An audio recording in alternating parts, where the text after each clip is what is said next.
Hey everybody, it's Mike with the 74 GMC, still working on getting the engine ready to pull out. I don't know where we left off the last time, but there's the starter. There's the inspection shield that allows you to get to the bolts for the torque converter.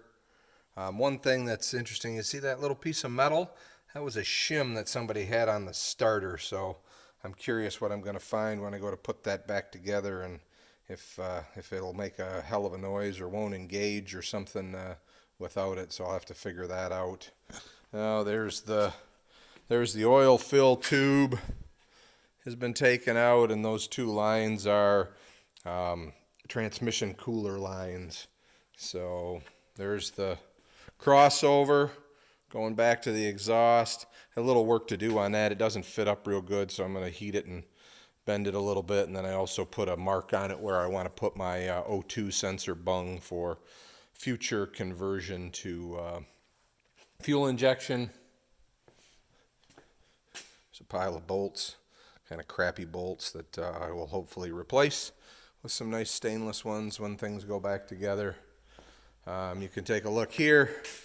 There's a big sheet of 1/8 inch aluminum, and then in the bag there are my strips for replacing the side molding on the coach, and then the steel that's there is to finish the body supports. And probably a lot of you are saying, hey, you scatterbrained guy, why don't you get those finished and get those installed? And I'm kind of waiting for the weather here to break. I'm in northern Michigan, so that I can do that cutting outside. That plasma cutter puts out this really fine dust that sits on everything.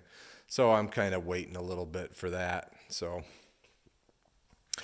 if you look here, this is a bunch more stuff that came out of the coach. Up in the front there was like a battery tray, and there was all kinds of, there's like this basket, which was really nice for, storing. I kept oil, transmission fluid, and antifreeze in there. That was really nice, but it was kind of a cobble job that the previous owner did. This is wood screwed to a piece of metal that was holding it up. This is actually a plate that was in there, a chunk of 2x4, and then that was on top, and I'll show you what it looks like now, but I was trying to get to the bolts. I did take the air tank out. I do have a leak in my air system, so I want to either replace that or sandblast that and clean it all up and get new contacts. Battery came out. These hoses are the radiator hoses, or the heater hoses, and then my coach, they're kind of tied together there, but my coach had a water heater that was heated by the engine coolant, and so those are the valves to turn that on and off. I had already removed that out of there. Here's the radiator, and just as an FYI, it's heavy, so I'm not sure if that's what's going to go back in or if I'm going to get an aluminum one or whatever. But just as an FYI, I didn't kind of film any taking this out, and I mainly didn't do that because there's a guy by the name of Andrew's GMC, and he did a really nice job of filming taking the radiator out, and he's got a tip in there on taking this radiator mount, and mine's a little corroded, so we'll have to see what happens. But basically, he cuts it in two spots, there and there, you can see my foot there, and then makes it so it bolts back together so you can just drop the radiator right out the bottom without having to take a bunch of stuff apart like I did. There's the top cap for that radiator support. There's the auxiliary transmission cooler that was added into mine. It was bolted between the front of the frame and the heater box on the inside.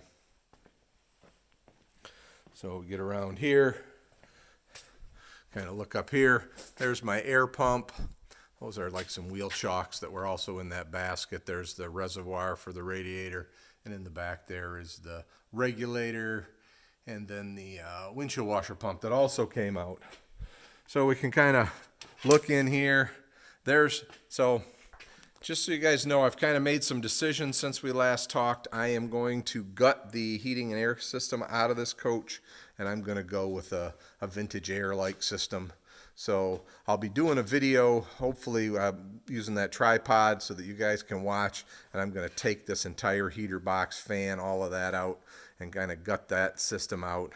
And then Here you can see there's the old barn wood or whatever that was underneath the metal, and basically all those shims were shimming this up flat with that, and that's where that sheet metal was sitting. So it's kind of a little bit of a cluster. It's a nice idea, and I'm going to try and remake it, and you can kind of see a little bit over here what they had. I like this one better. It's kind of an expanded metal tray to set stuff on. Might need some sides. We'll look into that. So one other thing. So now we got a pretty good shot at the motor, and part of the reason I did it this way, I didn't really have to pull the radiator out, but with that heater box wanting to get that out and a bunch of other things, it was just an easier way to do it. And so one of the things I'm going to do is on my way out, I'm going to take this all apart and show you what it would take to change a front main seal in the coach. So I think in order to do that, you would have to pull the radiator. And like I said, you can watch Andrew and see how that's done. And then I'll set up so that we can film this hopefully pretty good. And you can see me take all the accessory drive off the front, the water pump, and get down to where that front main seal is, and show you how we would do that. You can see I use AN fittings to feed my carburetor. I had a leak when I first got the coach, a fuel leak up there, and that's what I ended up doing to solve the problem. So let me pause you for a minute. I do want to show, well, here, I'll walk over and show you this tool, and then I'll show you how it works. But this is a tool that not very expensive. This one's probably a Harbor Freight design or Harbor Freight tool. But it's like a handheld impact, and it comes with several bits. There's straight blade and three different Phillips. And basically what this does is you set this on a head of a screw, you twist it in the direction that you want the screw to unscrew, and then you whack it with a hammer, and you just keep doing that, and it is amazing that it will twist the screws out. I got it originally when working on small motorcycle engines. To get the Phillips screws out of those without stripping them, and it really does work well. So give me a second, I'll get set up with a camera so you can see it work. Okay, hopefully the phone stays put here. There's the fastener that I want to get out. You can see it's rusty. It does not have a nut on the back side of it. It's threaded into the frame, and I've taken a couple out further down with this already. But basically, you drop that into the fastener, you give it a twist, and what happens is when you hit this, it shocks it and it twists it. So, felt like it let go. Yeah, so there you go.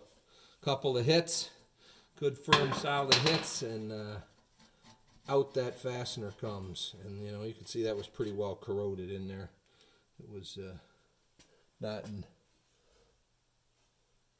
nice and clean. So just a handy tool. Like I said, they're pretty inexpensive, and they do a lot of work. It's made so that you can take this adapter off and put 1/2-inch sockets on the end.